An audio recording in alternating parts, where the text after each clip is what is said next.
So I need to make sure that I use at least 3.43 grams of potassium chlorate if I'm going to fully destroy this gummy bear. If I use less than that, then I'm going to have little pieces of gummy bear left over, and that's not desirable. So if you take a look at this, here's sugar, and we're going to essentially combust it to form CO2 and water.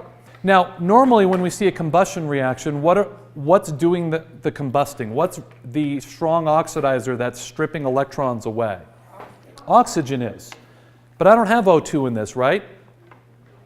But does something look familiar about this molecule? What's it have a lot of? It has a lot of oxygen. So this is a combustion reaction, but the oxygen is not coming from the air, it's coming from this molecule right here. All right, goggles on, let's go do this. I do have to say I have enjoyed his class immensely.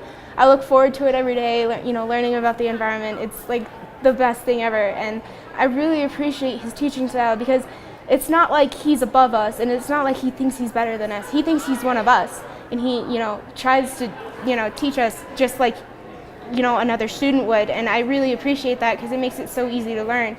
I moved here when I was 2 years old, and my first language is Spanish, and sometimes it's difficult challenging myself to take AP classes, but he has told, he's very open about his past and how he grew up in Washington, how difficult it was for him, and that just kind of motivates me, He has made me make changes in my own personal life. I now only take 5 to 8 minute showers, because I'm saving 20 gallons of water. I try to drive a bit slower when I'm on the highway, because if you go over 75, your gas mileage drops down crazy fast. I actually bought one of those thermostats that you can do a program on, so that I can program a thermostat at home. I'm telling my parents we should buy LED light bulbs because they're cheaper.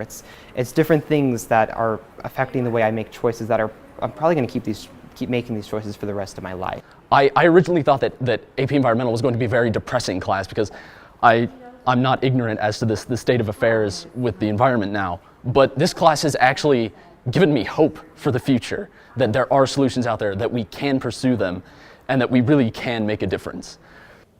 My goal has always been not worrying so much about the content-specific stuff, but having them leave the classroom feeling like there's something they can take with them that will impact their lives. That is an important part of the story of being a teacher. You can't just teach the curriculum. You have to connect with them. And they have to feel invested in you as a person.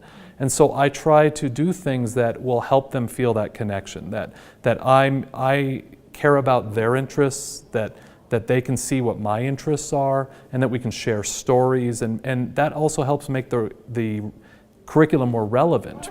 I want them, no matter what their major is, what their pursuit in life is, their career is, to be able to live their life in a positive way, a way that takes into account how their actions affect other people, and so that they can make good decisions that can benefit society.